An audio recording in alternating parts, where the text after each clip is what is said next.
Frau Präsidentin des Bundestags, lieber Julia, Frau Bundesratspräsidentin und Ministerpräsidentin des Saarlands, liebe Anke,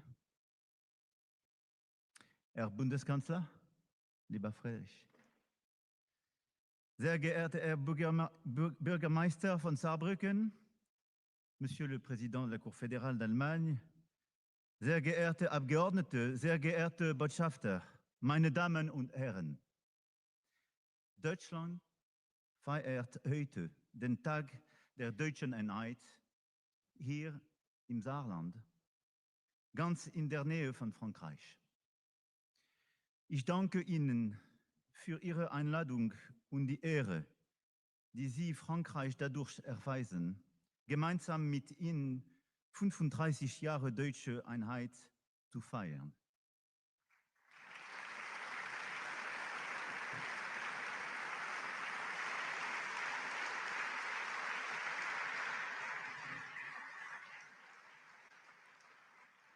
Auch für uns Franzosen, für uns Europäer ist dieser 3. Oktober ein Tag zum Feiern.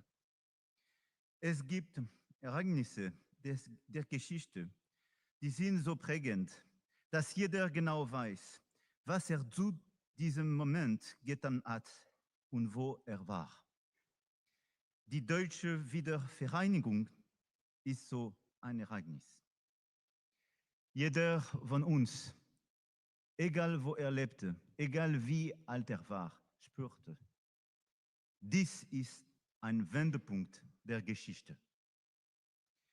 Hier wird Geschichte geschrieben. Ich selbst war an jenem 3. Oktober zwar erst 12 Jahre alt, mir war aber trotzdem bewusst, dass etwas Besonderes geschah, etwas, das das Schicksal aller verändern und auch das Bild unseres Kontinents neu gestalten sollte.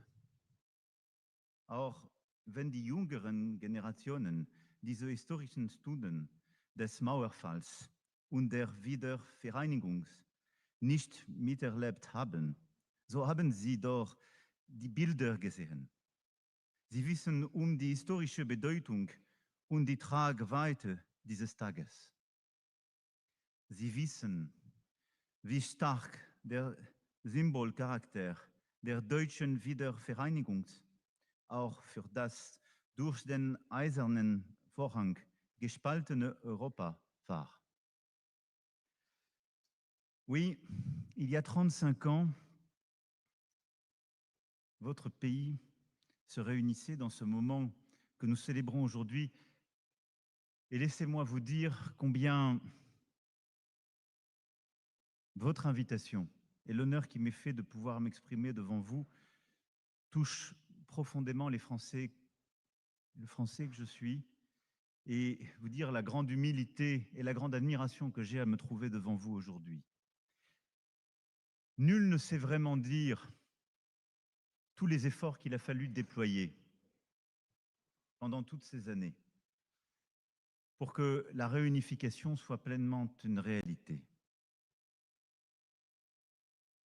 Il y a 35 ans, c'est l'Allemagne qui s'est réunifiée et c'est notre Europe qui s'est réunifiée. Après tant de décennies, pour reprendre la formule de Milan Kundera, l'Occident avait été kidnappé. Et nul ne doit sous-estimer tout ce qui a été fait et au fond tout ce qui reste à faire. Et la fragilité de ces décennies passées ensemble. La France a admiré cette Allemagne qui se retrouvait, elle l'a célébrée à vos côtés. Et au fond, nous avons accompagné durant ces décennies une autre unification, celle d'une Europe jusqu'alors impossible, puis la réunification pleine et entière de notre Europe après la chute du mur. Et ce chemin était vu comme si impossible. Imaginez, il y a 75 ans, comment nos prédécesseurs avaient pu imaginer mettre ensemble ce avec quoi ils se faisaient la guerre. Comment nos prédécesseurs ont eu le courage de se dresser et de signer le fameux traité de l'Élysée. Comment ensuite, cheminant, nos prédécesseurs ont su se tourner vers leur passé commun qui les avait divisés pour bâtir l'avenir. mais je mesure aussi combien cette réunification, ces réunifications, cette unité contemporaine sont fragiles. En tout cas, en me tenant devant vous aujourd'hui, laissez-moi vous dire mon admiration devant tout ce que vous avez su faire, dans tout ce que vous avez réussi, et devant l'audace et la détermination de celles et ceux qui se sont levés, qui ont abattu les murs et qui ont décidé, en effet, de se réunir à nouveau. Il y a 35 ans, rappelez-vous, beaucoup nous disaient « l'histoire est finie ». Maintenant, ce sera la paix, la prospérité et la démocratie. Et finalement, la peur que nous avions, pour certains, c'était de tomber dans l'ennui, les autres de vivre enfin dans le soulagement d'une paix, d'une prospérité, d'une démocratie que nous n'aurions qu'à étendre. Les dernières décennies, et tout particulièrement les dernières années, nous ont pleinement fait mesurer sans doute l'erreur qu'était cette promesse, en tout cas la précarité de tout ce qui avait été fait. Oui, après ces promesses, c'est le doute qui a réémergé, parfois la défiance, nous la voyons dans nos sociétés, l'accumulation des crises. Et en quelque sorte, nos générations sont livrées là à une Allemagne, une France et une Europe qui sont marquées par la fin de la paix sur notre continent, le doute sur la prospérité et le progrès, les fractures de notre démocratie. Alors, dans ce moment de doute, parfois de vertige, face à ce que nous sommes en train de vivre, en me tenant devant vous aujourd'hui, je voudrais que nous nous souvenions de ce qu'il y a en effet 35 ans, nos prédécesseurs et certains d'entre vous dans cette salle ont su faire avec force. Et de nous dire, notre génération a au fond le choix. Être l'ère du doute, de la fatigue, choisir ou laisser faire les extrêmes, qui sont les fausses promesses face à ce doute, ou à nouveau nous dresser et décider d'embrasser notre époque nouvelle et d'en faire l'époque de l'audace et de la détermination à nouveau ensemble.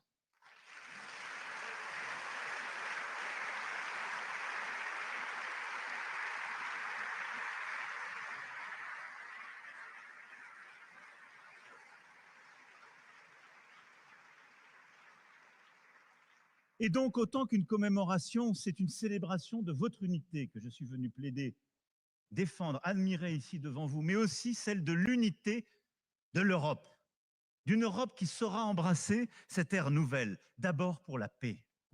La paix. Nous avons réussi quelque chose de formidable. Et nos prédécesseurs avant nous, nous n'avions jamais eu 8 décennies de paix sur notre continent. Et surtout nous, Français et Allemands, nous étions, dans la période récente, les experts de la guerre civile européenne. Nous avons réussi cela. La guerre entre nous n'existe plus. Formidable acquis de cette Europe. Et que tous ceux qui nous expliquent que la solution de demain serait de bousculer cette Europe, rappelez-leur la fragilité de cette paix, rappelez-leur le caractère exceptionnel des 8 décennies que nous venons d'avoir ensemble. Jamais notre continent, pendant les siècles qui s'étaient écoulés précédemment, ne l'avait vécu. C'est la force d'âme de nos prédécesseurs, puis la nôtre qui l'a permise. Mais la guerre revient sur notre sol par l'agression russe en Ukraine.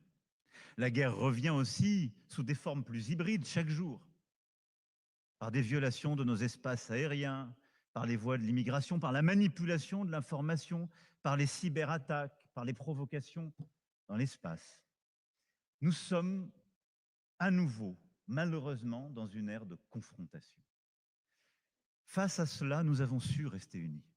Unis dès le premier jour, pour sanctionner la Russie, unis dès le premier jour, pour être aux côtés de l'Ukraine dans cette guerre de résistance. Et nous nous tenons unis aujourd'hui et nous le serons jusqu'au bout, car c'est la sécurité des Européens qui se joue en Ukraine, la nôtre aussi, car c'est la dignité de l'Europe, parce que c'est le respect de la Charte des Nations Unies, c'est-à-dire d'un État de droit international, et donc les conditions de la paix qui se jouent en Ukraine aujourd'hui. Pour toutes ces raisons, nous resterons unis aux côtés de l'Ukraine pour la paix.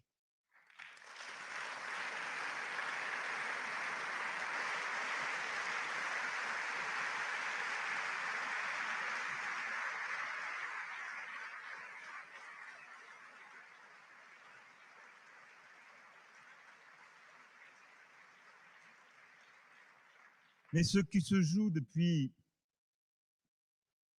maintenant près de 4 ans, et au fond, si on revient à 2014, beaucoup plus en Ukraine, est le début d'une nouvelle ère, d'une nouvelle époque, celle qui va conduire les Européens à choisir là aussi. Continuer d'accepter d'être dans une forme de vassalisation heureuse ou malheureuse, selon les choix de celui dont on dépend, ou devenir enfin pour la première fois une puissance militaire. C'est-à-dire non pas un continent qui décide de s'armer pour se faire la guerre à lui-même, mais un continent qui décide d'être aux avant-postes pour dissuader les autres de l'attaquer, pour protéger son territoire et pour protéger ses valeurs. C'est exactement cela, la question qui nous est posée.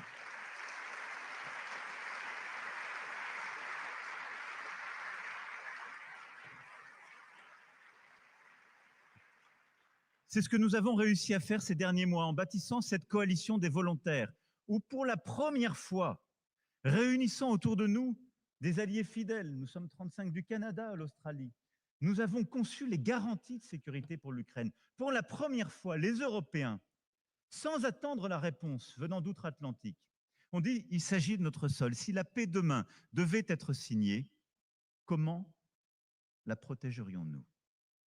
Et nous nous sommes organisés. Et nous avons décidé.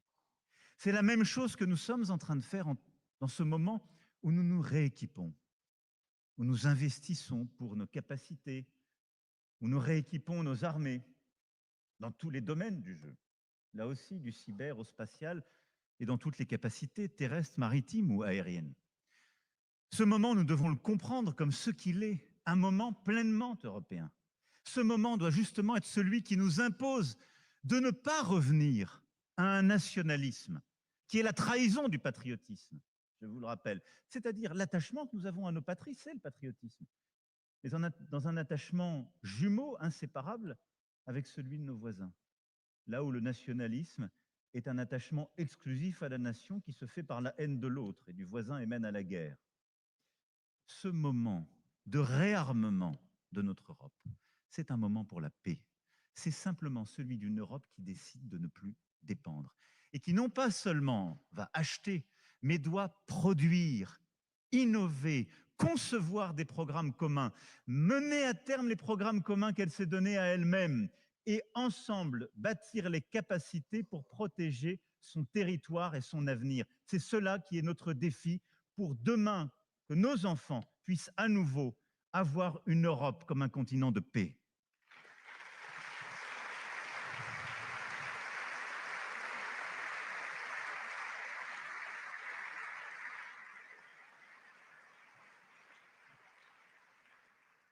De la même manière, le doute s'est installé sur nos modèles sociaux et avec nos populations vieillissantes, sur la capacité à les tenir et à les financer. Il s'est installé parce qu'aussi, la croissance n'est plus la même. Et regardons avec lucidité notre continent européen. Regardons les 2 décennies qui viennent de s'écouler. On a fait des choses formidables. On a réussi à consolider une monnaie commune. On a résisté aux crises financières, à la pandémie. Mais regardons les choses franchement. Nous avions une obsession, la stabilité. Une inquiétude principale, ne voyez pas là une quelconque provocation quand c'est un Français qui parle, l'inflation. Nous avons réussi la stabilité et on a beaucoup moins d'inflation que les autres. Mais nous n'avons pas réussi une chose, la croissance. Si je regarde les 2 décennies qui viennent de s'écouler, le produit intérieur brut de l'Europe rapporté au nombre d'habitants a progressé 2 fois moins dans notre Europe qu'aux États-Unis. L'écart s'est creusé dramatiquement. Et dans notre continent, qui est en même temps le modèle social le plus généreux, c'est insoutenable. Et ça, nous devons le regarder en face. Nous avons réussi la monnaie commune, nous avons réussi la stabilité, nous n'avons pas réussi la croissance. Pourquoi? C'est le défi que nous devons maintenant relever. Nous ne l'avons pas réussi parce que nous n'avons pas su suffisamment faire de notre Europe une terre d'innovation, de technologie, de transformation. Et donc le défi qui est le nôtre, c'est de continuer chacun dans nos pays à réformer. Vous êtes en train de le faire avec courage. Nous avons fait ces dernières années et nous allons tout faire pour continuer de le faire parce que nos modèles sociaux ont besoin d'être réformés pour s'adapter au vieillissement de la population, aux transformations climatiques, démographiques, avec courage et lucidité. Mais nous devons ensemble en Européens réussir à créer beaucoup plus de richesses. Et au fond, à nous dire que ça n'est pas simplement la discussion permanente sur un gâteau qui ne croîtrait pas, voire se réduirait qu'il faut avoir, mais c'est la question de savoir comment l'étendre. À chaque fois que nos discussions sont celles autour d'un jeu à somme nulle, ce sont des discussions qui nous divisent.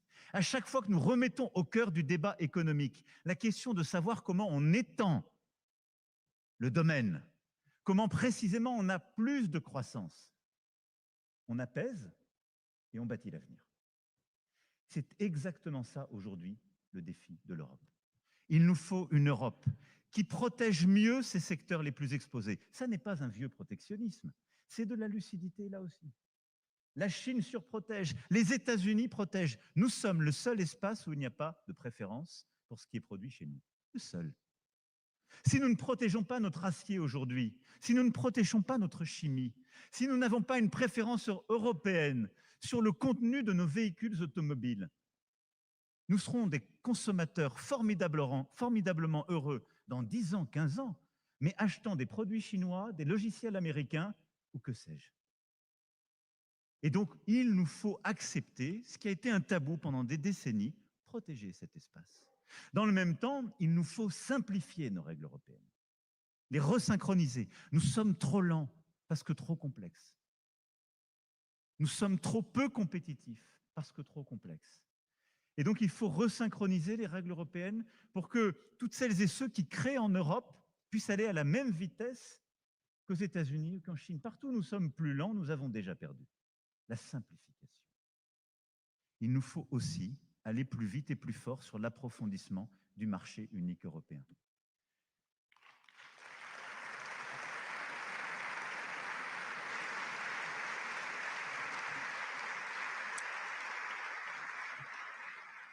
Si nous voulons que nos startups réussissent, que nos champions dans l'intelligence artificielle, le quantique, le spatial réussissent, il faut qu'au premier jour, leur marché domestique soit un marché de 450 millions d'habitants et pas de 80 millions quand il se crée en Allemagne ou 68 millions quand il se crée en France, ayant ensuite à lutter avec 27 régulations différentes. C'est ça leur réalité aujourd'hui.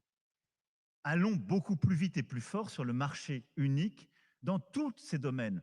Allons aussi plus vite et plus fort sur un marché unique dans la technologie, les télécommunications, l'énergie et la finance. Et c'est pourquoi ensemble, nous défendons l'idée de ce marché unique des financements, Capital Market Union, comme on le dit en bon français, qui seul permettra aussi à notre Europe de financer cette innovation et cette prospérité. Imaginez, nous sommes l'espace au monde qui a le plus d'épargne. Simplement, cette épargne, elle est massivement investie dans l'obligataire, c'est-à-dire le financement des dettes publiques et privées, où pour un tiers, elle quitte le sol européen pour aller financer la croissance des autres. Parce que nos règles, là aussi, ont été trop compliquées et parce que nous n'avons pas bâti un vrai marché de capitaux. Faire cette transformation, l'unifier, c'est donner la possibilité que l'épargne de tous les Européens soit investie dans l'innovation d'aujourd'hui et de demain et bâtisse cette prospérité dont je vous parlais à l'instant. C'est à cette condition que nous pourrons être aux avant-postes de l'indépendance en matière de recherche, de technologie, d'innovation, mais aussi de création d'emplois, d'industrie comme d'agriculture. Si nous voulons faire de notre continent un continent plus indépendant, un continent plus riche, il nous faut prendre le virage de l'innovation, de la compétitivité, de la simplification. C'est la clé pour la prospérité du XXIe siècle.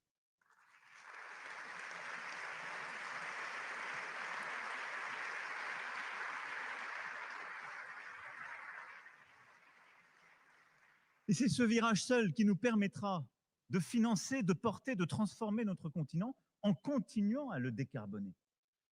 C'est en étant cet espace de prospérité, d'innovation que nous pourrons créer de l'emploi en faisant de la décarbonation. Et là aussi, au fond, le défi de l'Europe et ce que nous pouvons porter, et peut-être ce qui peut nous mettre aux avant-postes de la croissance internationale, c'est d'être ce seul espace qui pense tout à la fois la prospérité et la création d'emplois, la décarbonation et les exigences climatiques et la souveraineté. Nous pouvons le faire si nous nous dotons de ces instruments au niveau européen et si nous agissons ensemble. C'est le cœur de l'agenda franco-allemand que nous avons réaffirmé il y a quelques semaines à Toulon.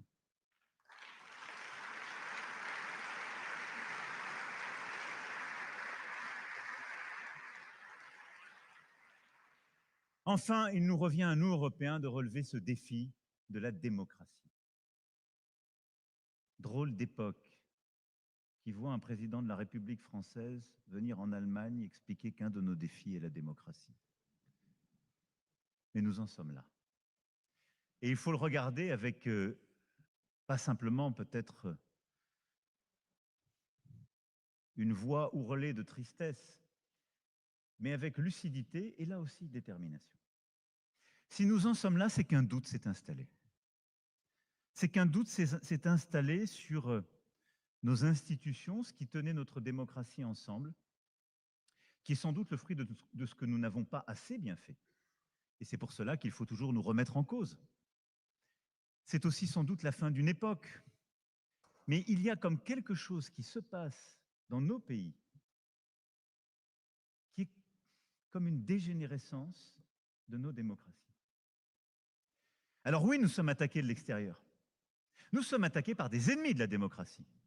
Il faut le regarder. Et ça justifie de le défendre. Quand des propagandistes de régimes autoritaires viennent attaquer nos espaces publics, nos réseaux sociaux pour de la désinformation, nous sommes menacés de l'extérieur. Comme des régimes autoritaires viennent diffuser leurs messages, nous sommes menacés de l'extérieur. Mais nous serions bien naïfs à ne pas voir que de l'intérieur, nous nous retournons sur nous-mêmes. Nous doutons de nous-mêmes.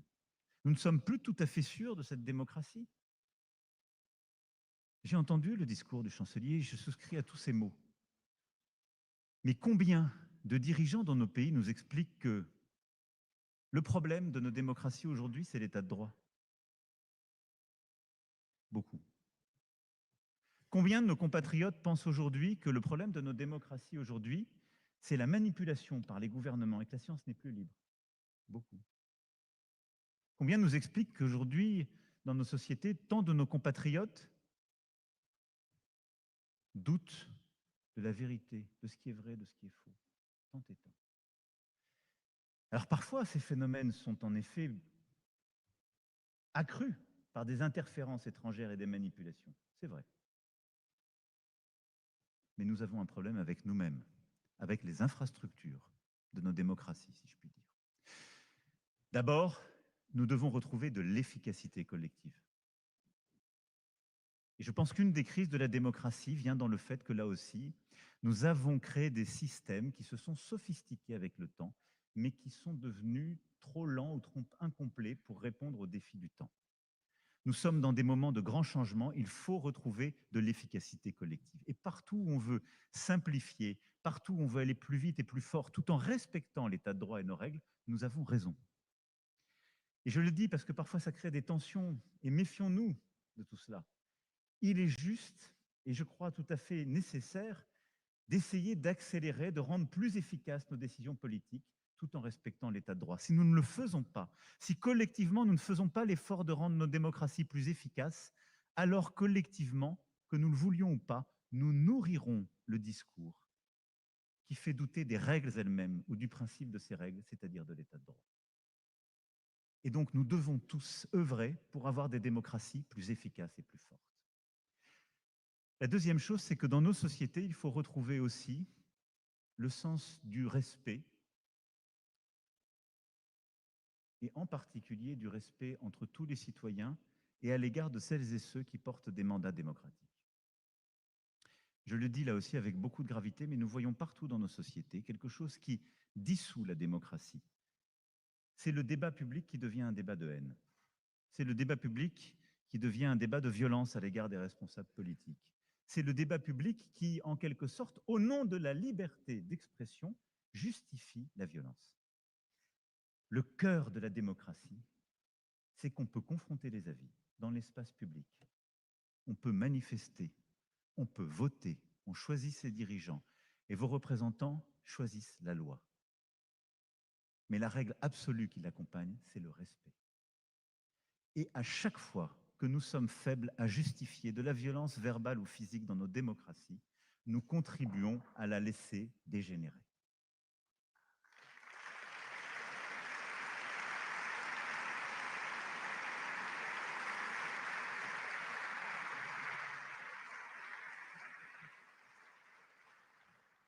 Et puis nous avons avec naïveté, je le dis pour moi aussi, sous-estimer le fait qu'une démocratie, ce sont des élections, des représentants avec des mandats, des représentants qui votent les lois, etc. Mais c'est un espace public, une opinion publique qui se forge et qui construit des majorités d'opinion. La sève de la démocratie, ce sont nos peuples et les opinions publiques qui s'y forgent. Et nous avons ces dernières années, et tout particulièrement cette décennie qui vient de s'écouler, laissé notre espace public informationnel et démocratique totalement se transformer. Et nous l'avons fait comme si, au fond, il permettrait de continuer comme on avait toujours vécu en démocratie. Et au fond, nous avons laissé un espace public démocratique s'installer, où les gens sont tous en cagoule, anonymes, où la règle, c'est plutôt qu'il faut insulter l'autre si on veut être populaire. Où vous ne savez pas dans cet espace public, imaginez une grande place, si vous avez des vrais gens ou des fausses personnes, et où vous donnez une égale valeur à quelqu'un qui crie beaucoup plus fort et qui vous dit « ce vaccin n'est pas un vaccin, ce que vous me dites là est faux », et qui profère les pires contre-vérités. Nous vivons dans une place publique qui a cette tête-là. Comment voulez-vous qu'il n'y ait pas une immense fatigue démocratique et des gens qui aillent de plus en plus vers le nervous breakdown?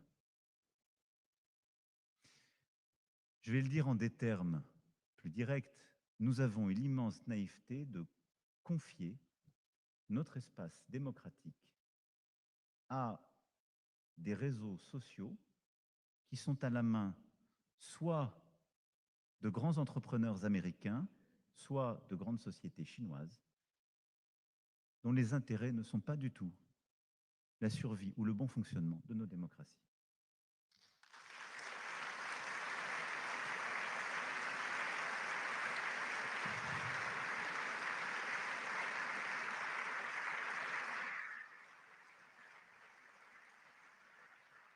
Vous vivez dans des espaces où, dès leur plus jeune âge, vos enfants sont exposés au pire contenu et regardez l'épidémie de troubles mentaux, de troubles du comportement alimentaire de nos adolescents et de nos jeunes. Il est totalement corrélé à l'émergence de ces réseaux sociaux.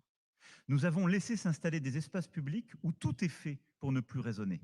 Puisqu'au fond, l'ordre de mérite, c'est que l'émotion est supérieure à l'argument et que l'émotion négative est supérieure à l'émotion positive.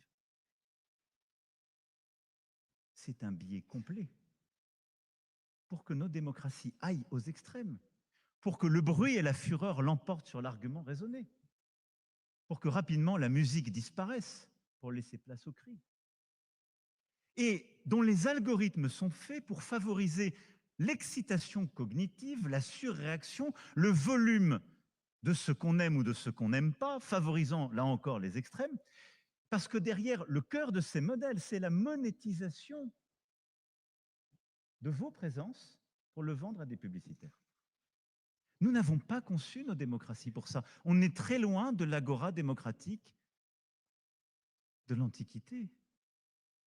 Et donc, si nous ne nous réveillons pas, nous, Européens, pour dire nous voulons reprendre le contrôle de nos démocraties, je vous l'écris d'ici 10 ans, tous ceux qui jouent sur cette infrastructure ou avec elle auront gagné. Et nous serons un continent, comme beaucoup d'autres, de complotistes, d'extrêmes, de bruit et de fureur.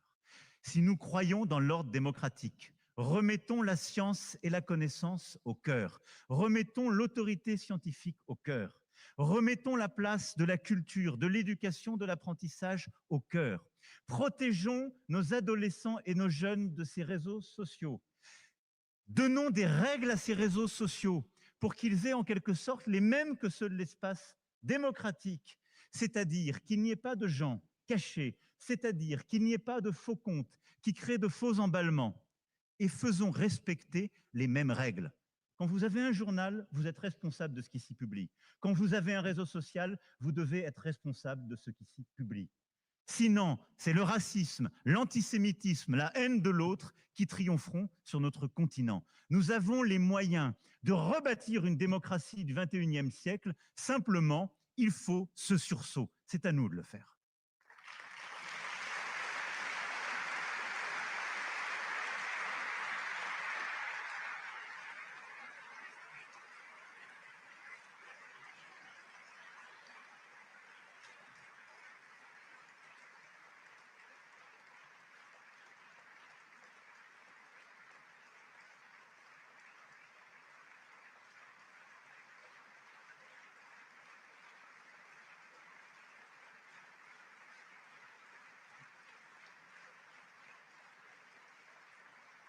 Alors oui, mesdames et messieurs, face aux lumières noires qui reviennent, aux régimes illibéraux, aux régimes autoritaires qui se sentent pousser des ailes et sont à chaque fois les alliés objectifs des partis des extrêmes, il y a un chemin d'un nouvelle Aufklärung. Il y a un chemin pour croire et vouloir encore les lumières. Il y a un chemin pour aimer la culture, la musique, la littérature, la conversation et la controverse, pour penser que le respect et la science sont plus fortes que la haine et la fureur.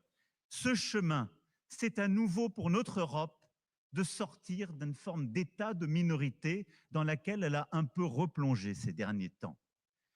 Et oui, notre Europe, qui a su rester unie, qui est la forte de tout ce que nous avons fait ces dernières décennies, doit savoir saisir cette époque nouvelle.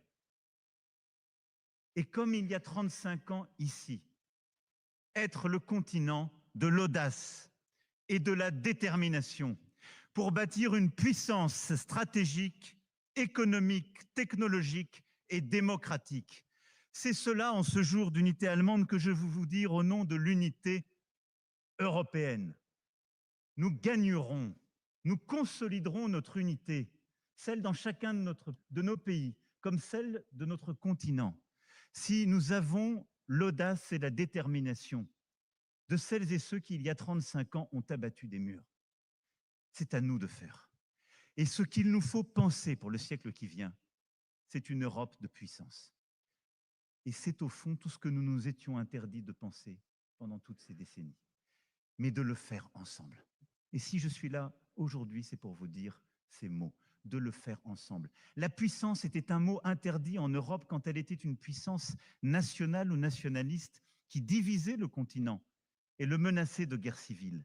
La puissance est un devoir pour les Européens s'ils la pensent et la conçoivent ensemble pour protéger leur espace, pour protéger leurs frontières, pour protéger leur puissance économique, pour devenir une puissance géopolitique et pour bâtir cette puissance démocratique qui est à refaire. Alors ayons cette audace, ayons cette détermination et avec beaucoup d'humilité, une immense amitié, une immense admiration pour ce que vous avez fait durant ces décennies. Laissez-moi vous dire qu'aujourd'hui, c'est avec confiance, envie, et vous l'avez compris, audace et détermination que je me tiens devant vous pour que nous sachions saisir cette époque et la faire plus belle encore. Merci à toutes et tous de votre patience avec moi aujourd'hui. Et au fond, Jean Monnet, einer der Gründerväter der Europäischen Einheit, drückte es so aus: Wir koalieren nicht Staaten, wir vereinen Menschen. Unsere Aufgabe, unsere Pflicht ist es, jeden Tag aufs Neue für diese Vereinigung, diese Einheit zu kämpfen, uns jeden Tag aufs Neue dafür einzusetzen. Werden wir dieser Aufgabe gerecht? Es lebe die deutsch-französische Freundschaft. Es lebe das geeinte Europa.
Herzlichen Dank, Präsident Macron, für diese wirklich eindrucksvolle Rede.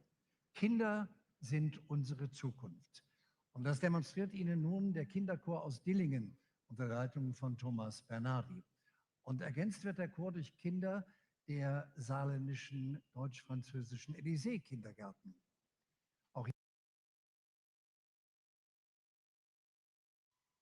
To introduce His Excellency President Boric of Chile, a great champion of the ocean. Chile has fully protected more than 50% of its domestic waters.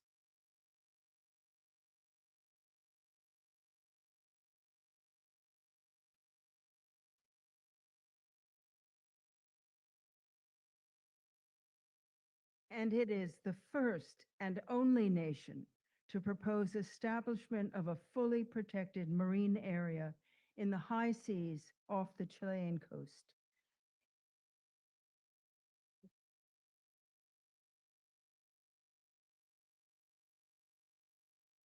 Chile leads a coalition of governments called the First Movers that are committed to working together to establish the first generation of high seas protected areas. Thank you for your leadership, Excellency. You have the floor.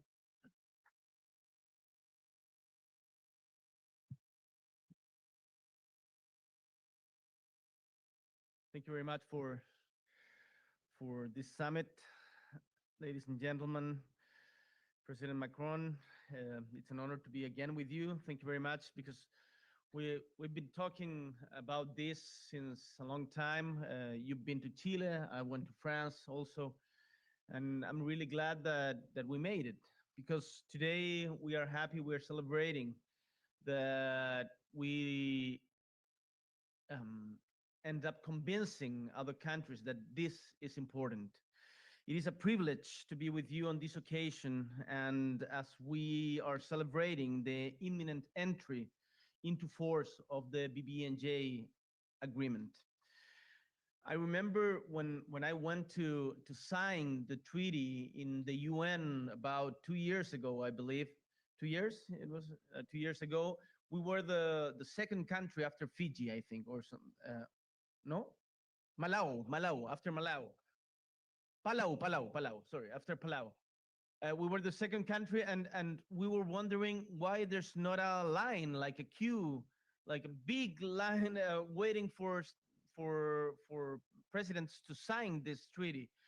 And well, my foreign affairs minister told me, and my minister of environmental affairs, they told me that this would take long. But it has taken longer than we thought. It has been 20 years since we started this discussion. I was underage at that time, I believe. So I'm really glad that you made it. To all of you that have been working on this since such a long time. I would like to express my gratitude to President Macron and the French government for their dedication and perseverance in securing the first 60 ratifications, because the conference that was held in Nice, which I couldn't attend because my daughter was coming to life at that time in those days, but my ministers represented me, was a key point, a turning point, boosting ratifications efforts worldwide and contributing to add more than 20 new parties to the treaty. If it weren't for the Conference of Nice, we wouldn't be here. So thank you very much, President Macron. I know you have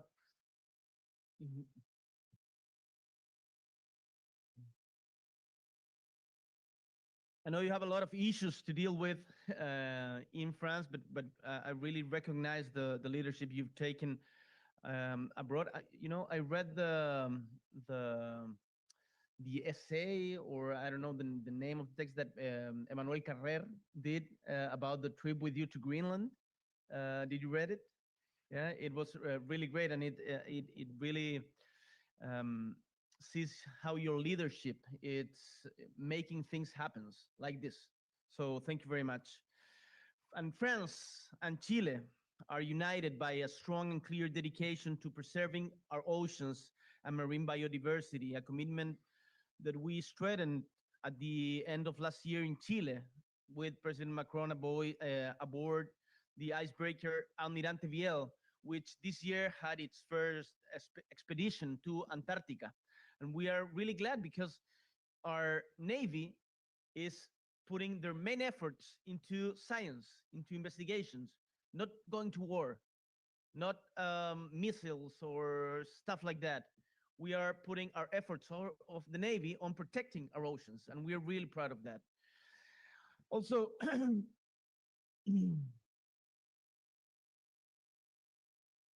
but we know that building on what has been achieved, we must work together to ensure the effective implementation of the agreement, particularly regarding the marine protected areas into the high seas. I'm really glad that here are with us the major of Juan Fernandez. Where is he? The major. I don't know if you know where Juan Fernandez is. There are also representatives from Easter Island. I saw someone from Easter Island also over there. You know, Chile is a three-continental country. We are in South America, we are in Antarctica, and we are in Oceania. And we are really proud of our presence there with the Easter Island. We are really proud of our presence in the high seas with Juan Fernandez and Las Desventuradas, and we are protecting the area. And I really want to thank the major and the community, because it's not only politicians, it's the community that are working really hard, and they have convinced us to protect this area. So thank you very much. Also to Senator Lagos Weber. I don't know if he's here somewhere. Senator, you've done a great job on it also. Ricardo Lagos Weber.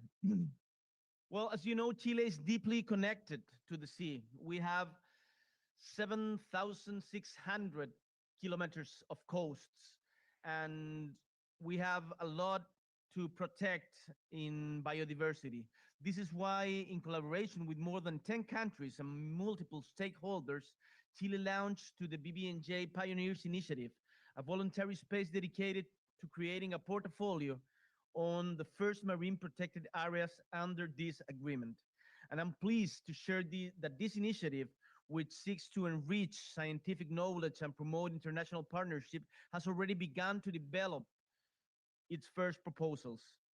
I would like also to highlight that this initiative includes our own process to protect one of the areas with the greatest biodiversity of the world, the Nazca and Salas y Gomez Ridge in the Pacific Ocean. Although the protected area is within the national jurisdiction of Chile and Peru, more than the 70% of this incredible ecosystem lies beyond national jurisdiction and remains unprotected. Also, I mentioned in my speech in the UN, in the General Assembly today, that we are pushing for the approval of the commitment to protect also the seas of Antarctica. And we are working really hard on that, because we are truly convinced that Antarctica should maintain itself as a country of science and peace, and not for like mining, for example. So finishing, caring for the environment, biodiversity, and the wealth of our oceans is an unavoidable responsibility to the future generations. Today, once again, I invite you, all the delegations, to join us in this vital task, especially those that might be considering promoting specific marine protected areas or areas-based management tools in the high seas, and to contribute to the swift implementations of the treaty. The first COP of the agreement will be held soon, mostly likely in 2026. We hope that it could be in the first months of 2026, and there is a lot of work ahead. And of course, we have to decide where is going to be the secretary of the treaty. As you know, we have proposed Valparaíso to host the secretary of the treaty, and we would love that you can support us on that.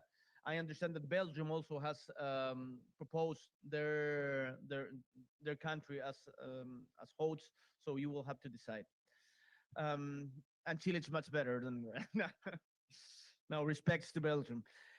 And well, as a country that looks to the Pacific Ocean with hope, we call for the rapid and successful institutional implementation of the BBNJ agreement, because the protection of the ocean life, ecosystems, and biodiversity cannot wait any longer, and that's why we are here and we are working on it. Thank you very much.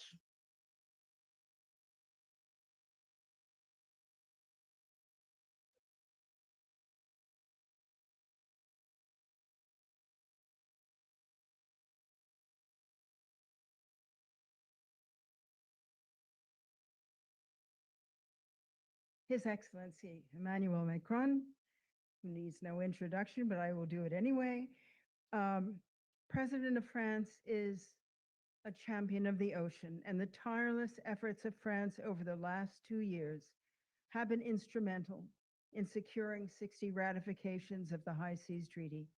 I think we can all safely say that we would not be here today were it not for the leadership of you and your team. On behalf of the ocean and all of us here, thank you so much and merci. Excellency, you have the floor.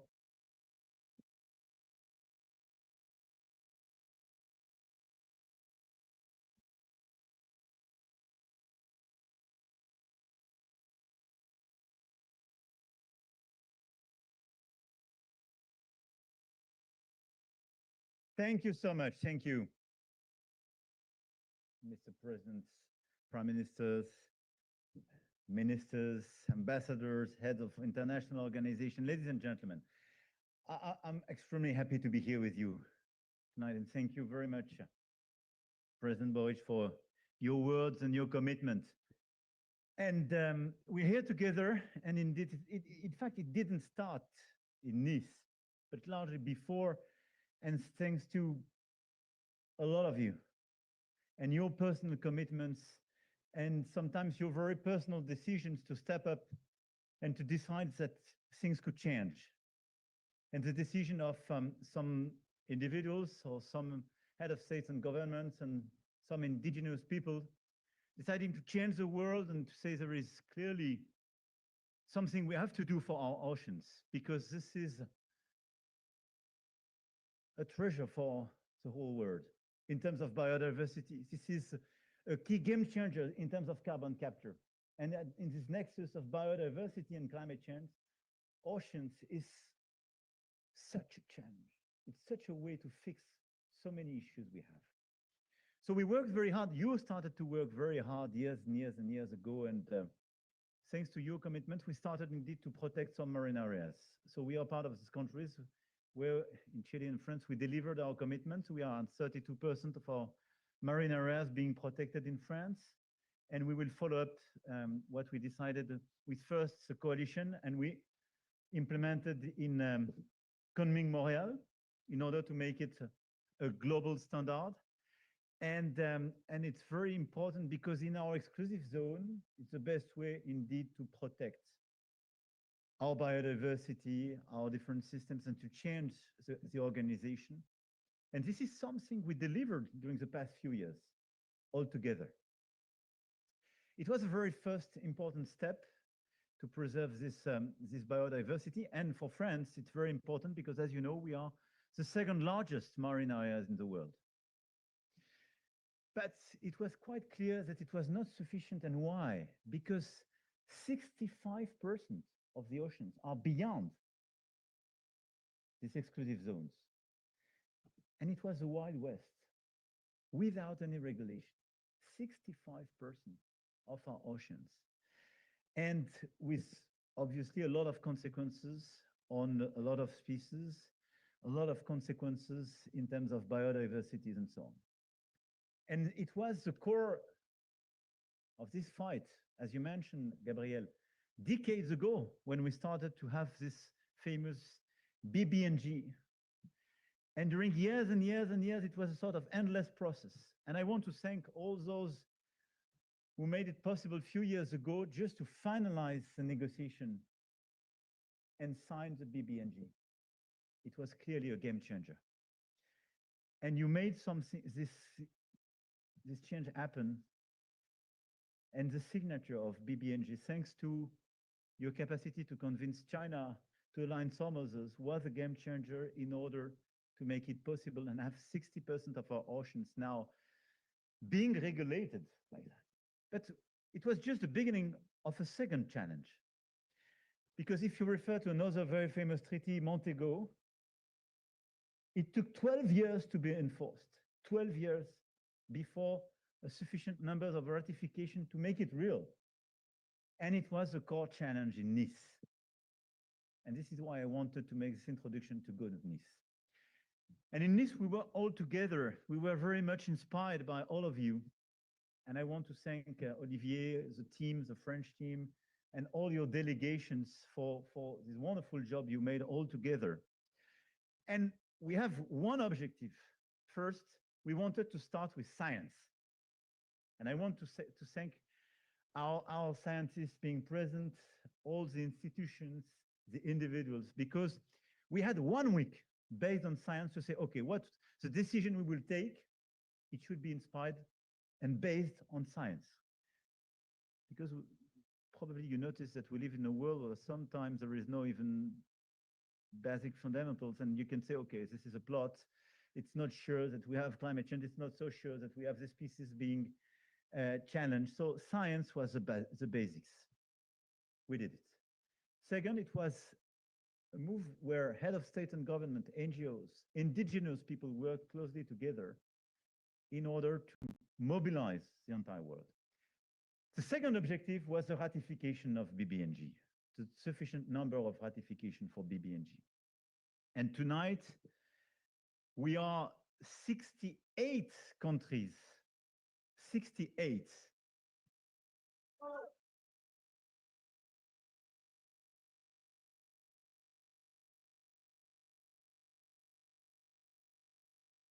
With the full ratification being with, I mean, all the procedures at the UN and so on. So it means that now I speak under the control of my people. In 120 days, yes, it will be enforced. So it will be totally real. So it's clearly a huge change in terms of global governance, and will be 100 for the first COP for oceans in 2026, Gabriel, as you mentioned, precisely to work together and to follow up. So this is clearly a revolution. Now, I'm super happy with that. But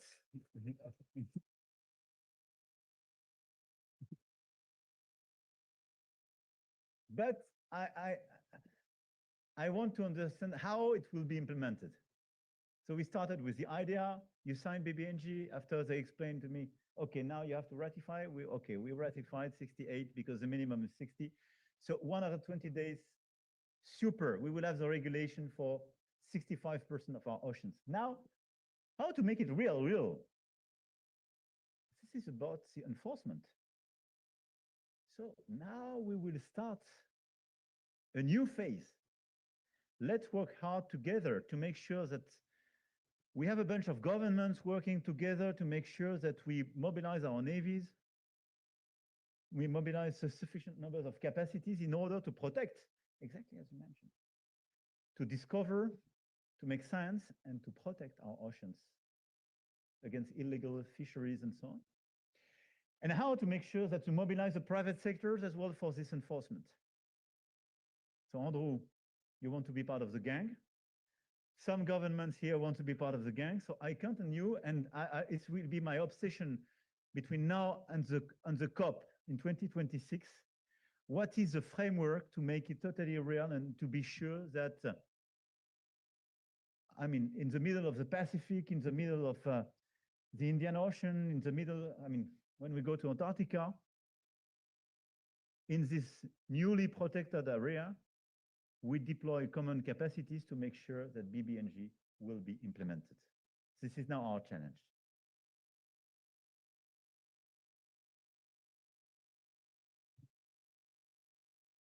But now, so enforcement is key. This is a chance. Antarctica, as you mentioned, and Arctica are two key areas where we have now to work very hard to make sure that we deploy the same type of organization and protect. and that we set up a new type of cooperation in order to make it possible. But there is a new frontier, and Sylvia is my inspiration for that. It's deep sea mining.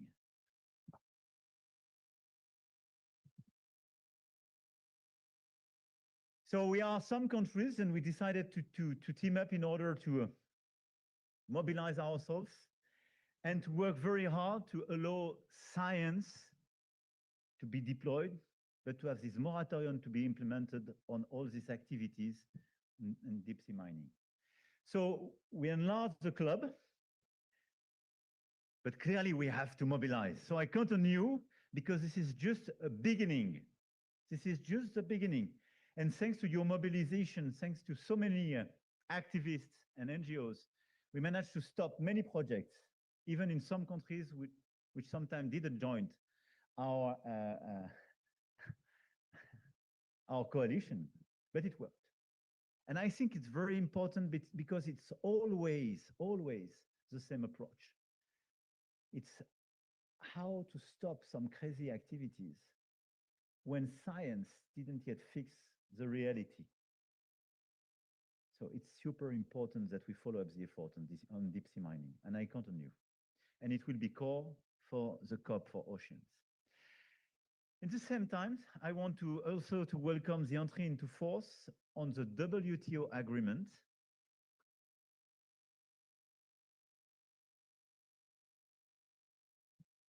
on fisheries subsidies, because it's clearly one of the major successes that we build all together. And my sister Ngozi, thank you very much for your mobilization. We work very hard. And a lot of people say WTO, I mean, no, I will not repeat it. But yeah, and the best evidence was precisely the fact that you managed to sign this agreement. You delivered, we delivered. But this agreement is super important because it will stop this illegal fishery subsidies, and it will clearly allow us to implement one of the key commitments we took in Nice in the Common Declaration. So it's once again a game changer. And my last point is about science again. We decided a series of operations and new big projects, and Neptune is a very important project as well. And I want to thank the scientists being mobilized in this operation, but I want to thank some of the philanthropists and foundations which will work closely with us and with the team in order to make it possible alongside the French government, the European Commission, a lot of governments being here. Gabriel, you mentioned the headquarters of BBNG and so on. I already took my commitments in Valparaiso. So I already disclosed my position. I'm a little bit conflicted because normally there is a European solidarity, because at the time I was not even aware that Belgium was candidate. But I back clearly Valparaiso, so we will deliver. And I want to thank all of you. All of you as individuals, as scientists, as activists, as indigenous people, head of state of government, as member of your parliament, as CEOs of your foundations or industrials, because 5 years ago, when we started to work very hard on this coalition with Costa Rica, and I want just to pay tribute to Costa Rica as well, because we were together and we worked very hard. And my good friend Ricardo was with me, and we worked very hard, hand in hand. When we started this mobilization, a lot of people were super skeptical. You will never sign BBNG.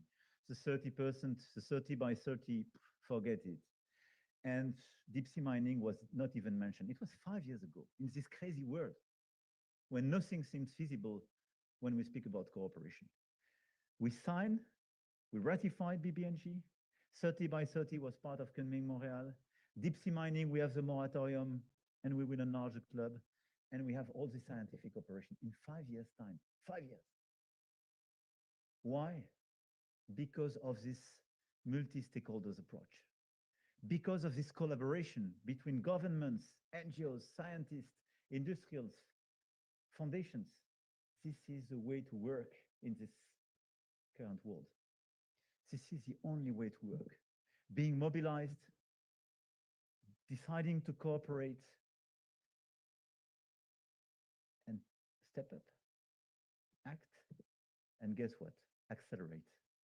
So now we will have to work like crazy between Nice to New York. It was a super journey, but it's not yet finished. Now it's from New York to COP for Oceans next year, and I continue to deliver greater success again.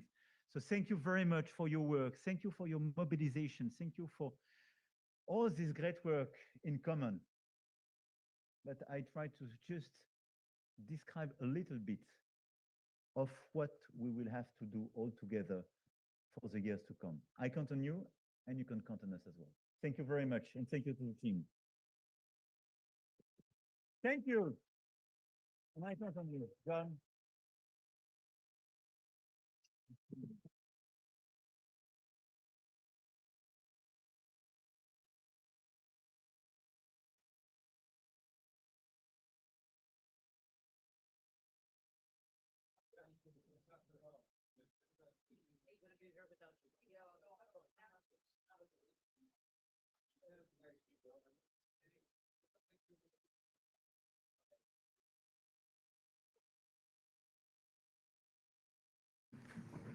Bonjour.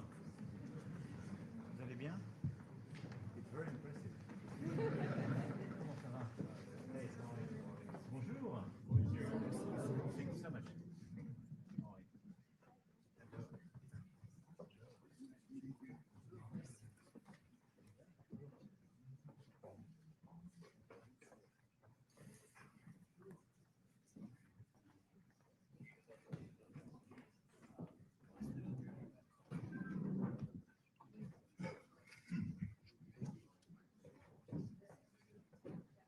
All right. Please, please, please. Thank you very much. Good morning, everyone. Welcome to Villa Albertine. My name is Mohamed Bouabdallah, the director of Villa Albertine. We are so thrilled to welcome President Emmanuel Macron today. This morning is about ideas, opportunity, and partnership. A quick personal note. I was a student in your class 20 years ago.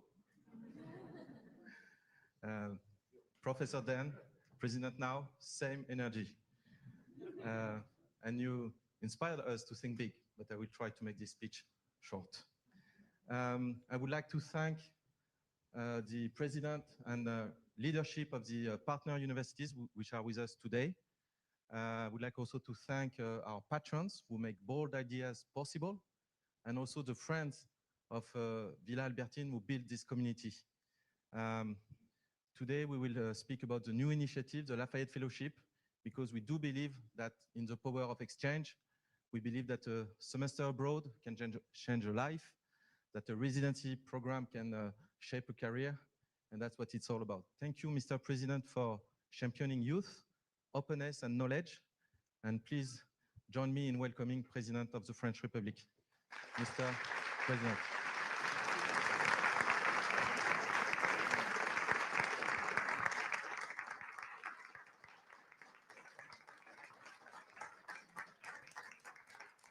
No, thank you so much, Mr. Ambassador, presidents and provosts of universities, students. Thank you very much for welcoming us in your place. Well, I have to say, I envy you a little bit. And this is a pleasure indeed to be with you at Villa Albertine, this Gilded Age landmark as we described together. And this is very special for us to welcome all of you. And this is largely to launch this common program and to thank those who make it possible.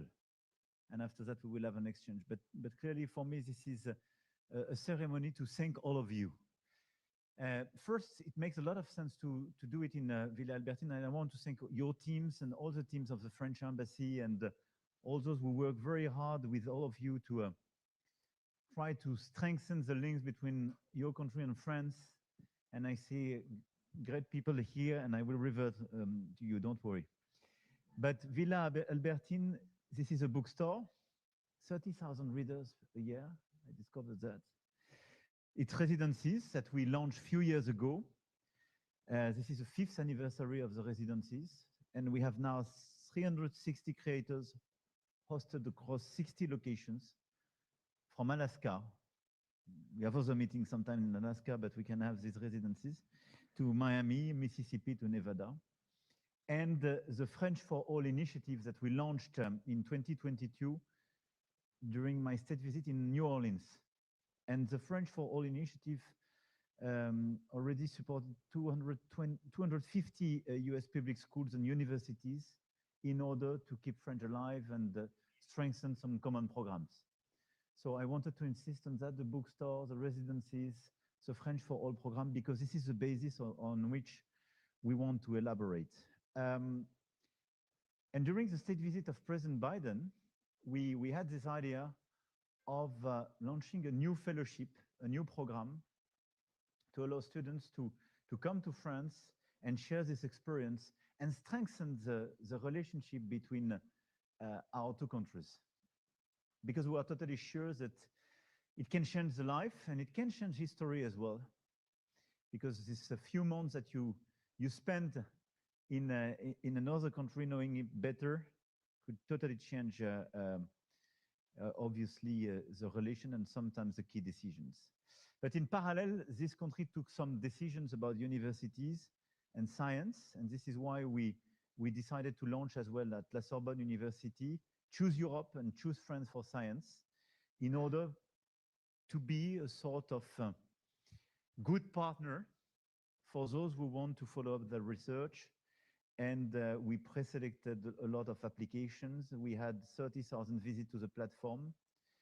And we committed as well several millions euros with the European Commission, but the French government as well, to strengthen this partnership. And all these different initiatives, Choose Europe and Choose France for Science, what we did with Villa Albertine and the different programs, are based on the fact that we are totally sure that culture and education are the core and the basis of the very special relation we have between our two countries, and can change a lot of things. And I want to salute those with us today from the academic world, embody the spirit of reason, progress, and exchange. The presidents from Cornell University, Baruch College, Fordham University, the Rockefeller University, and Stevens Institute of Technology, and representatives of many other universities who honor us with their presence today. Thank you very much. And we are very attached to the relationship with you and the friendship with your colleagues in France and in Europe. So today we are here together to launch the Lafayette Fellowship, placing young people, the next generation. I understand it's you much more than me, crossing the Atlantic to fight for American freedom as well, as Lafayette did 250 years ago. And this is why we wanted to refer to this common history. This fellowship is based on trust on youth, as you mentioned. Lafayette was super young when he made this trip, and he decided to take all the risks for freedom and for a country which was creating itself and for this democracy. A new generation of Americans crossing the ocean, not to wage war, but to invent the future of science and culture together with this common ideal, the legacy of the Marquis de Lafayette, which is a legacy of enlightenment and belief in precisely in reason, in culture, and in education. So thanks to the Lafayette Fellowship, each year, at least 30 American master students from across the US will study at 15 France's finest universities and grandes écoles. And I want to mention them: Aix-Marseille Université, Université Côte d'Azur, Paris-Cité Université, l'Université Paris-Saclay, Université Paris Sciences et Lettres, Sorbonne University, University of Bordeaux, Grenoble-Alpes, Strasbourg, but as well l'École Normale Supérieure, Lyon and Paris, École Polytechnique, HEC, Isaïe Super-Héros, Sciences Po Paris, and Toulouse School of Economics. And this is a great chance because I just mentioned here the best of the best, la crème de la crème of the French ecosystem. And these students will be able to study in English in France, across disciplines from science to humanities. And on top of obviously the stay and the experience at the university, they will have an extraordinary leadership program. So they will meet with leading figures in culture, science, business. They will visit a lot of places all across the country and try to share our culture, but as well the best leaders. And our ambition is not just to train excellent scholars, but to shape leaders and bridge builders. And this is why this program was totally tailored with this objective. And back in the US, they will form a remarkable community, the Lafayette Fellows, which is clearly a sort of unique group with the future ambassadors of the French-American friendship. And so we pre-selected, we open now, when? So 2 weeks ago, you have already more than 500 applications, and we will select the 30 students by November? And okay, so February they will have the answer, and they will come to France in July 26th for the first promotion. So they will arrive in Paris to mark the 250th anniversary of the Declaration of Independence on July 4th. But the 30 students will be clearly the pioneers of this relation. I want here to extend my warm thanks to the founding benefactors who made this initiative possible. The Carnegie Corporation of New York, Eric and Wendy Schmidt, the Richard Lounsbury Foundation, Hubert Joly and Hortense Le Gentil-Joly, Stéphane Aimo and Veronica Bulgari, Hubert and Mireille Goldschmidt, Ray Hoffman, David Sadrov, Fiji Simo, la Fondation Chambrin Lafayette, Véronique and Jean-Hugues Monnier, France and Christopher Decour and Gildo Pastor. I hope I mentioned everybody, but I want to thank all of you, because this is thanks to your contribution and your commitment that we made this fellowship possible and feasible. And it means a lot to us. You stand in a great tradition, and I really believe it can change a lot of things. So I don't want to be longer, but I want to clearly wish the best to these first students, and I want to thank you for this contribution. And I want to tell you that at the highest level of the French government, we will accompany these first students, and we will do our best for them to have a unique experience, but clearly to make something new with this new generation.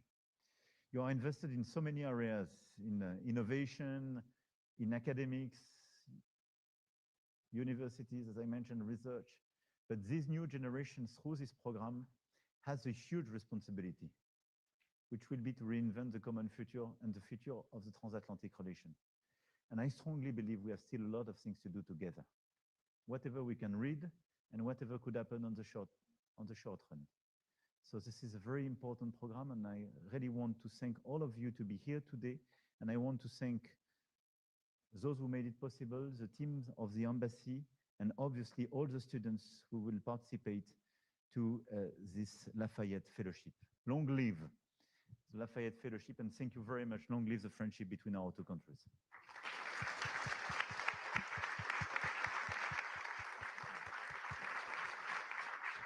Merci, Monsieur le Président. Thank you very much, Mr. President. Now we'll have an exchange between you and students who are with us today, and it will be moderated by Florence Botello, the Higher Education Attaché in Boston and the Executive Director of the Lafayette Fellowship. Thank you. Thank you, Mr. President. The students were truly honored and delighted to have this opportunity. So we will start with a question from Isabella Acuna. She just graduated from Fordham University, majoring in English and in French and Francophone studies. She will ask you about democracy and academic cooperation between France and the United States. Yes, thank you for the introduction, Florence, and good morning, Monsieur Président. My question is, in your view, how can Franco-American collaboration in education and research contribute to strengthening democratic values for future generations? And how do you envision students playing a role and serving as ambassadors in addressing this pressing global issue? Thank you. Thank you very much. I have to say that sometimes we can have the feeling that the democratic values could be at risk. And I'm not sure this is a pessimism, but much more lucidity, unhappily for us. And I think first, universities are the very place, first where you learn and you debate. And it's very important to me because this is clearly the foundations of our democracy and our democratic dialogue. In democracy, you can agree and you can disagree. And this is why this is the end of violence. And this is why democracy is a treasure. And sometimes when a lot of people challenge democracy, saying we can have a much more efficient system by taking decision without any rule of law or challenging these democratic values and the checks and balances, all the sophistication which goes with a democracy. I think this is a terrible mistake because this is just the fact that you forget this process of civilization through which, through the debates, and because you can choose by your vote your leader, you debate with respect, but you don't use violence. And the university is a very place where this debate takes place. The second point is that the debate in enlightened democracy is based on facts and truth. You can debate about a lot of things. We can agree, we can disagree, but you have a scientific truth. You have a sedimentation of knowledge. And you have a relationship with authority, but this authority is not based on violence. But one of my own professors told me when I raised, where is based your authority? He told me, just, I read more books than you read. And this is true. And this is a place where you can debate openly, but you have this authority based on knowledge. And this is exactly what we need for democracy. And democracy is just a way to organize a society where everybody has a voice, but you need some rules and liberties, some checks and balances. And this is why I really believe that the universities is a very special place to do so. So for me, universities in your country and universities in my country have a very important role to teach, to consolidate our democracies, and the exchange between our students, our academics, our researchers is extremely important for our democracies because this is a way to consolidate the relationship with truth, science, but as well open and respectful debate. This is my answer. Thank you. Thank you. The second question comes from Kita Klongwatanakit, a senior undergrad student at Columbia University. Kita is pursuing a dual degree in economics between Columbia University and Sciences Po Paris. Her research focuses on migration studies, and today she would like to ask you about anti-intellectual sentiment and the current climate within US universities. Thank you, Florence. Thank you, Monsieur le Président, for your time. My question is as follows. Given the current climate of rising anti-intellectual sentiment in both the US and France, how do you envision this fellowship shaping public attitude towards knowledge, expertise, and education? I think it's closely linked with the first question and what I try to explain. I'm quite worried by what you describe as an anti-intellectual atmosphere, I would say. And because sometimes it seems that people are more and more attracted by a sort of holistic approach of the world. When I say holistic approach of the world, there is a sort of new attraction of ideologies or religion in the way to address the world. And I think our history on both sides of the ocean is based, and this is a history of enlightenment, precisely, I mentioned several times, but is based on the respect of these possible ideologies or your religions, but of the emancipation of the individuals based on reason, knowledge, which is exactly what makes you free. And we have to be extremely careful vis-à-vis our people everywhere, perhaps to re-explain or make perhaps more perceivable the fact that knowledge is exactly what makes you more free. And l'esprit critique, as we say in the French Enlightenment, meaning a method, the way not just to accumulate knowledge, but the way you challenge the knowledge which is transmitted to you, is the best way to build your own life, to be part of a nation, to be part of clearly the people of your nation, but to try to challenge a little bit and make you a free individual. So for me, one of the main risks is a sort of separation between those who are well educated and the rest of the people, and the way some politicians can play on that, saying there is a common sense, and the common sense is automatically dead against the knowledge in the university because it's too sophisticated.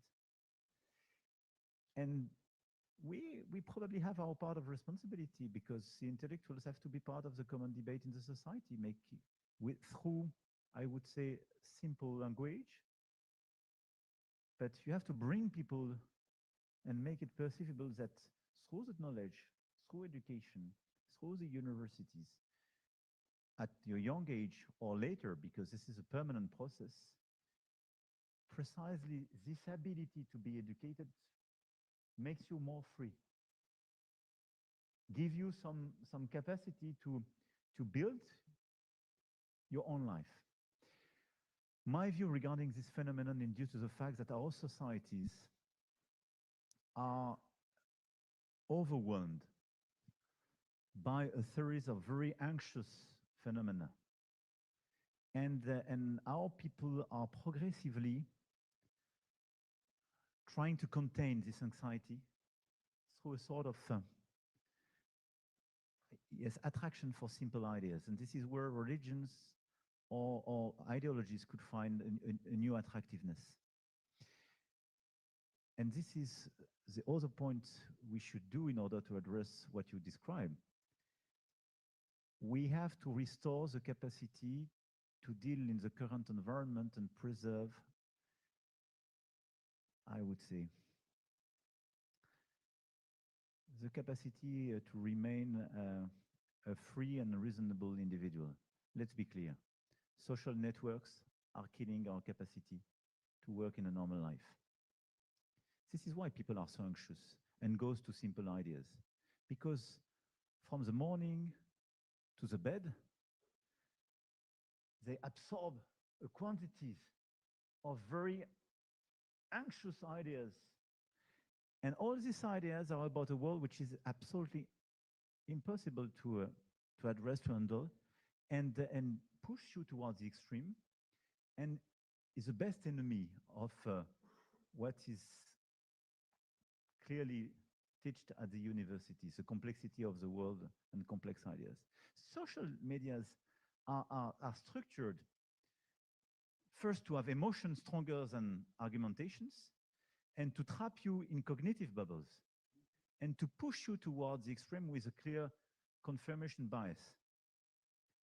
So we have to clearly, I think, re-engage as well to make this social media, which is just the way we approach a lot of information, a lot of intellectual content, totally differently, and make them compatible with the Enlightenment. And this is a challenge of our generation. Because today this is not the case. And today we are in a certain way just under this constant pressure, and we clearly underestimated the consequence of this transformation of our cognitive environment on the way to live in society and in open societies. And this is exactly what's happening for me in both the US and Europe.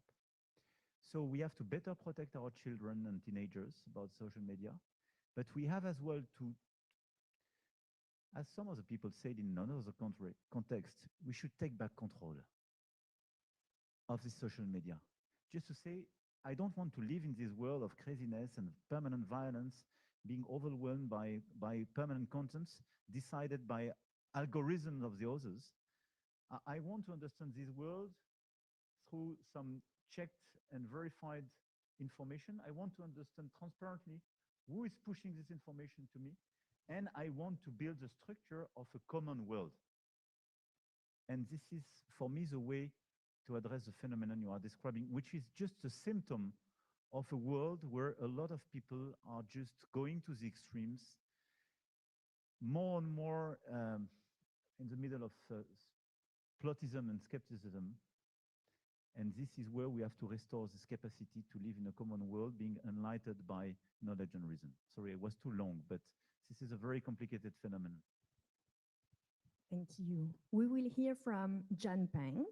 So Jan is a senior at New York University, double majoring in international relations and French, and she interned at the United Nations Department of Peace Operations.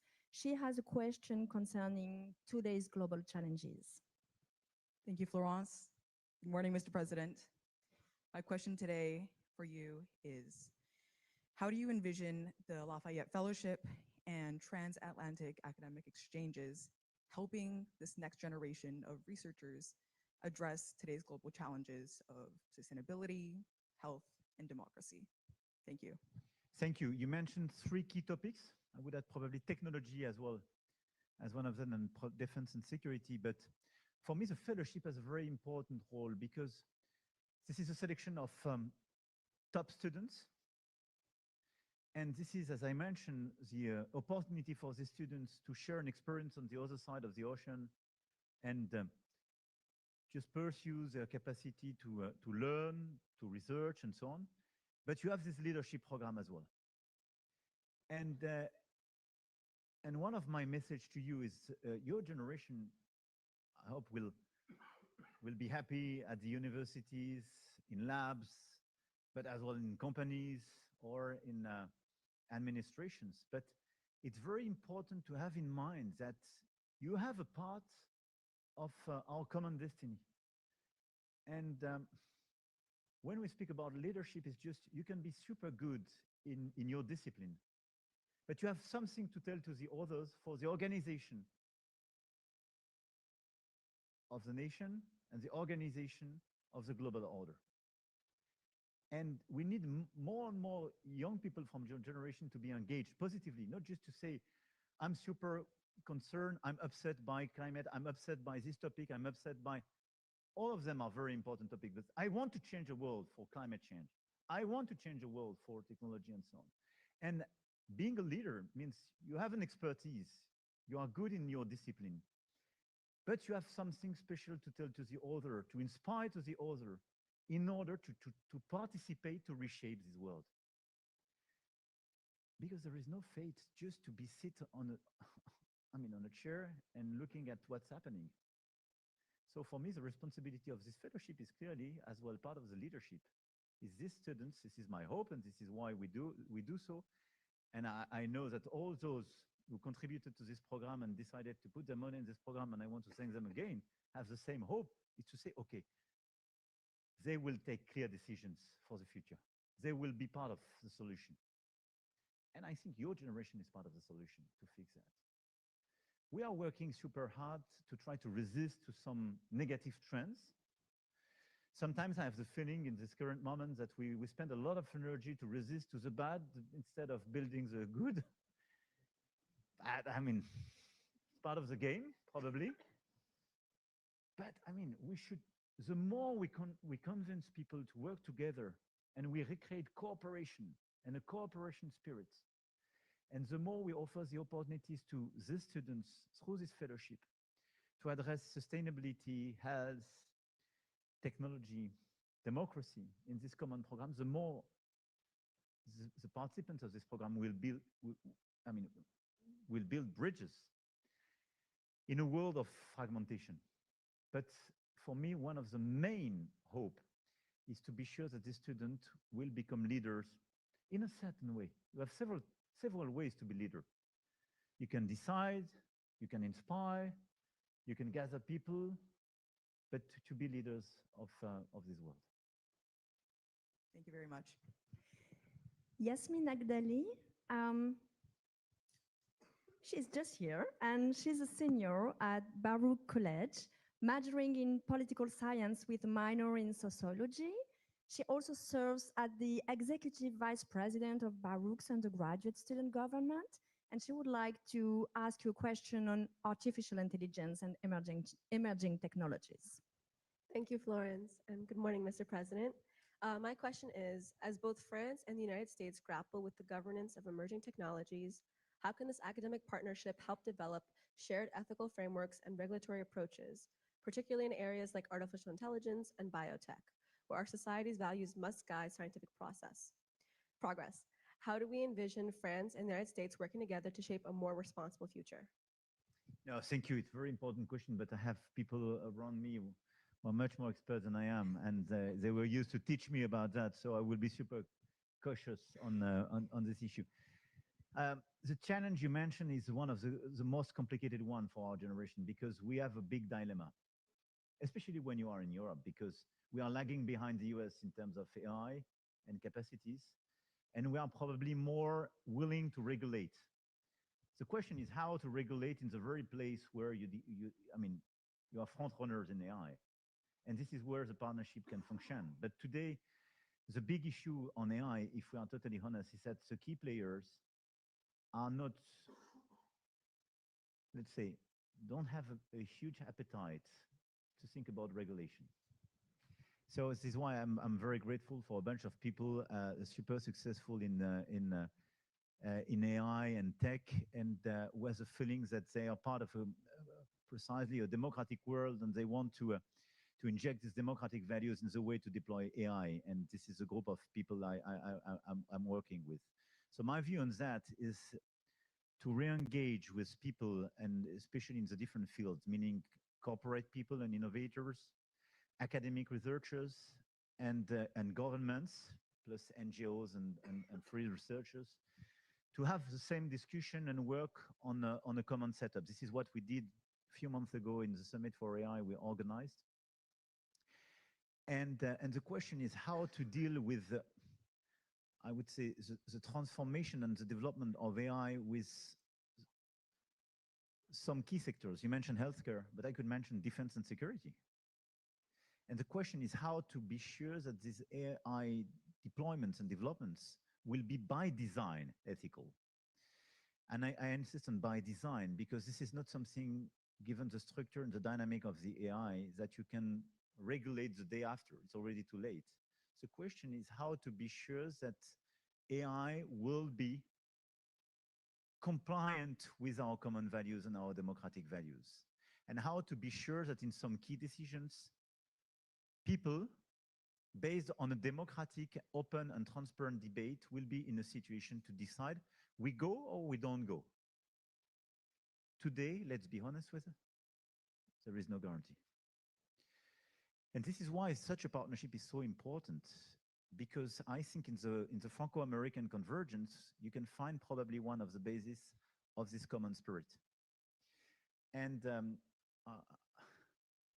I think France has a lot of things to learn from the US. This taste for freedom and liberty, and this capacity to accelerate, to this trust in the future. But I'm sure that the US have as well perhaps something to learn from France. This appetite for fairness and an more ethical approach, and this obsession that we will live in this res publica, I mean, a common world being shared where everybody has a voice to be respected. And this is why I think the bridge between France and the US is very powerful. And the bridge between US and Europe is very powerful because this is a perfect complementarity. But for me, one of the main risks of the AI will clearly is transforming the world and will provide a lot of opportunities. And is a source of a lot of phantasma as well, but a lot of breakthrough. The big risk is not to have a political, open and transparent debate on AI. And whatever the breakthrough could be, it would be detrimental for the society if we don't have this right approach. And for me, this is in this dialogue. But this is a multi-stakeholder, permanent dialogue, and largely a transatlantic dialogue, because we do have the same values and the same story. Thank you. Let me introduce a student from Princeton, Yassine Ait Ali. So he is a PhD candidate in French literature at Princeton University. He also founded Princeton's very first French film festival, and he would like to ask you a question on the French language. Thank you very much, Laurence, and thank you very much, Mr. President. I have a question on French language. During your 2 terms as president, you committed yourself to promoting the French language in the US and beyond. You launched the French for All initiative that you mentioned 3 years ago, and today you are launching the Lafayette Fellowship. You are probably aware that there's a decrease in enrollments in humanities departments, and many language departments are closing down in the US, including French departments, unfortunately. I was wondering, some people are even talking about the crisis of humanities. I was wondering if you could tell us a little bit about your vision for the French language in the US and beyond, and also how France positions itself in this landscape. No, thank you. You're right, and your assessment is, I think, it's perfectly clear. It's true in the US, it's true in Europe, and in a lot of places. And the dynamics of francophonie is much more in emerging world and much more on the African continent and Pacific than in Europe or in the US. But francophonie is expanding. So my first argument when I have to face this very lucid and negative assessment is to say, okay, it's true in our countries, but look at the dynamic and the opportunities French language could create, because today the epicenter of francophonie is not France, it's Congo River. And this is the first language in the African continent, and the African continent is #1 in terms of demography and potential trends. So it will offer a lot of opportunities for this continent as well to expand. Second, I think you mentioned it, but the crisis is much broader than the French language. There is a crisis in humanities in universities, not just in the US, but US and Europe. And I think this is very important for all of us to go through this crisis. There is total independence on academics, so I don't want to interfere or give the feeling it could be a sort of national politics. But I think we will go through this crisis by the demonstration of the fact that the humanities are a necessity as well to address a lot of the transformation of our current environment. No chance to deliver climate change policies without humanities. Because if there is no guidance to transform the behavior of people, to understand how they behave through humanities, you will never guide them. It's not just through innovation. You need humanities. No chance to have a sustainable world with AI without humanities. Because if you want an ethical AI, you need philosophers and so on. So I think it's just a way, I think we will address through the big transition of our current world, the humanities, and make them more stronger. But it would probably take time. Now, as for the French language, I think the multiplication of this partnership and making France a more vibrant place for science, for education, for research is the best way to have as well alumni going here and deploying French departments and making French as an attractive language. I think young people are always attracted by a language when they provide opportunities for them in terms of research, in terms of education, in terms of economic opportunities. So this is what we are doing as well in France and in Europe, which will provide the best answer to your question. So we have a lot of opportunities with the French language in other places, which has to be highlighted to make French more attractive. Second, the crisis of humanities, we will go through it. It will take time, but I'm more optimistic. And third, we will multiply as well the program like French for All, and the attractiveness of the French ecosystem to have as well ambassadors like you are and the future students, precisely to help the French language to be more present in the universities. We are deeply grateful, Mr. President. So thank you so much for engaging with the students, responding their questions, and also inspiring them and us with your vision. And I think we can definitely close the Q&A session. Thank you. Thank you very much, Mr. President. Thank you. Thank you. No, thank you. Thank you very much. I want to say, first, I want to thank you, not just for your questions, but it's very impressive to see, I mean, what you are doing and how impressive people you are. But I really want to thank all of you for being committed to the relation between the US and France and the trust in your decision to clearly invest in this young generation. For me, it's very important. We try to do our best on a daily basis to avoid the worst and try sometimes to do good things. But my obsession is to give this generation the opportunity to choose.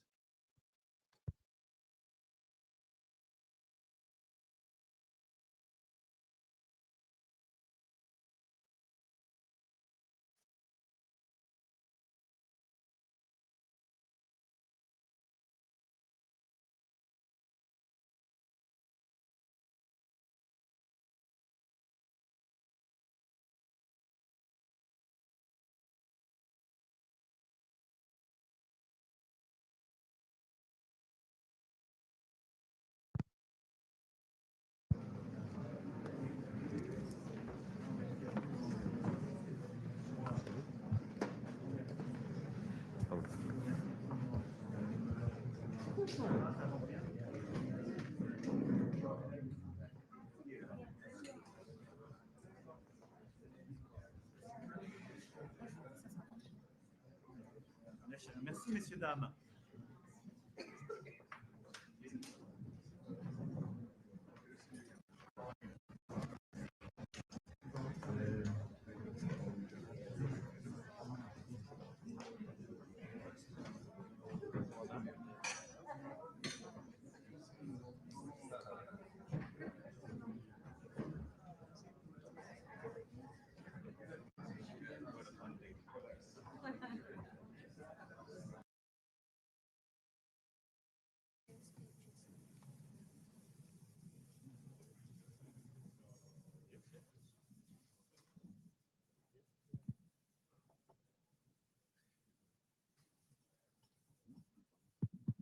Yes, I think, is this on? Right, let us make a start, and it's really good to be here, colleagues. Vladimir, it's fantastic that you are here. And as Meta said, this has been nearly 4 long years for brave Ukrainians fighting. And I, for one, have been particularly struck with the severity of the attacks on civilians, particularly in recent weeks and months on a daily basis. So it's very good you're here. Maya, it is fantastic that you are here. A great victory for you in Moldova, but also a massive victory for Europe as well in the face of interference from Russia. So it is really, really good to have you on the panel here this morning. And I think, Meta and others, we've seen in recent weeks the appetite that Putin has to not only rain down on Ukraine, but also to take action and to interfere right across Europe in many different ways, whether that's in relation to our airspace, whether it's cyber or other attacks that have been going on. They are unrelenting and they show an appetite to continue this, and we must fight it with everything that we have. And it's a reminder for all of us, Vladimir, that this is not just a question of Ukrainian sovereignty, it's a question of the values and freedoms of all of us, particularly in Europe, and that we are all in this fight in relation to the Russian aggression. We've done a lot of work on the Coalition of the Willing. I'm not going to go through that here, other than to say that we must always remind ourselves that the Coalition of the Willing, the security guarantees, what we've done to try and ensure that if there is a ceasefire, it is just and lasting, mustn't sort of seduce us into thinking that the work is over in terms of supporting Ukraine now. And so the first point really is to be really clear that we must continue that support for Ukraine, notwithstanding the work of the Coalition of the Willing. And that means putting Ukraine in the strongest possible position. And that then means more on air defenses, more on long range and anti-drone attacks. And of course, the work that we're doing on the reparations loan in relation to the Russian assets, which has been really important work led very ably and very smartly in terms of the progress that we're making there. And of course, as we continue to strengthen the position of Ukraine, we must do that in conjunction with and alongside the work we're doing with President Trump and others in this. The second thing is that we must always look to strengthen NATO. We had an excellent summit earlier this year, Mark, very, very successful, where I think NATO emerged at the end of that summit stronger than we went in, more united, with real resolve and focus. And we need to keep that because, you know, whether it's air defenses in Poland, where we, the UK, sent planes across, whether it's the work that we've had to do in the last week or so here with NATO allies working with you to counter the drones. That means that we're here on a beautiful day having our meeting, which wasn't necessarily guaranteed this time last week. I think that shows that we have to make sure that through the framework of NATO, we support each other against this aggression and interference. And then finally, we must keep up this pressure on Putin.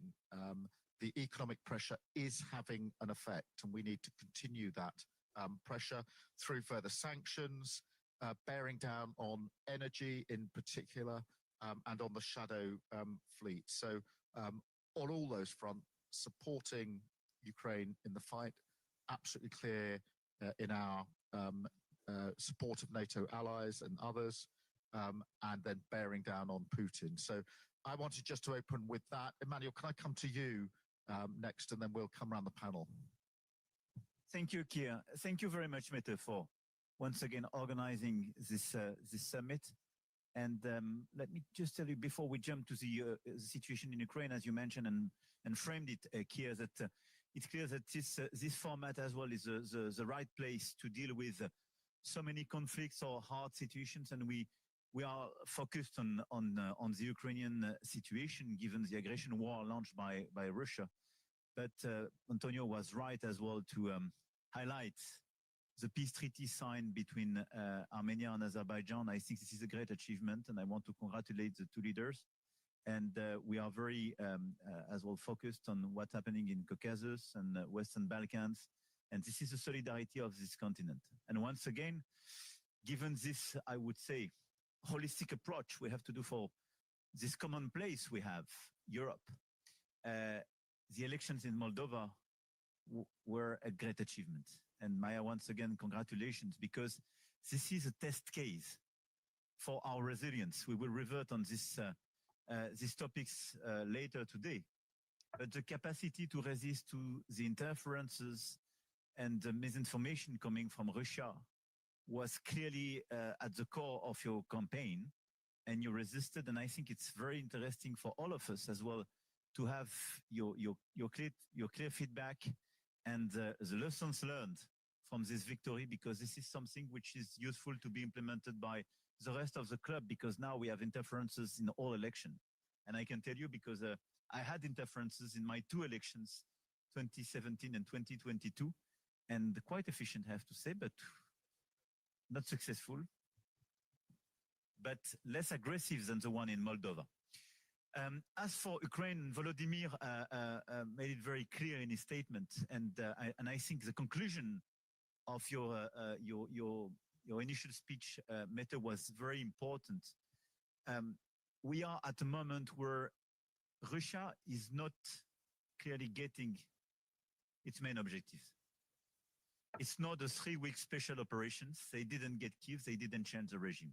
I would add to that, 2 great friends joined NATO, which is a big strategic defeat for Russia on top of it. Now the question is how, not just to sustain the war efforts, but clearly change the dynamic and help Ukraine in this context. I have to say, altogether, we worked very hard during the past few months, and I think the situation is much better today than it was at the beginning of the year. At the beginning of the year, our fear was to have a sort of very rapid peace, and we had some doubts about the level of support of the United States. Now, first, we built the coalition of the willings. A large part of you are member of it, and I think this is a great achievement of the past few months, and you mentioned it here. But we had the clear planification of commitments the day after a truce or a peace treaty or a ceasefire to have a robust and long-standing peace. And it's very important in terms of sustainable support to the Ukrainian army and the level of commitment we are ready to provide. Second, we managed collectively to re-engage with the United States. And the statements of the President of the United States last week are a huge change if you compare them with your presence in the Oval Office a few months ago. So, I mean, it's very important because for me, it's a concrete case of countering the misinformation spread by Russia. No, Russia is not winning. No, Ukraine is not losing this war. And the situation is very different. And I think there is the same approach now regarding the conflict. And it's part as well of the frustration of the US president vis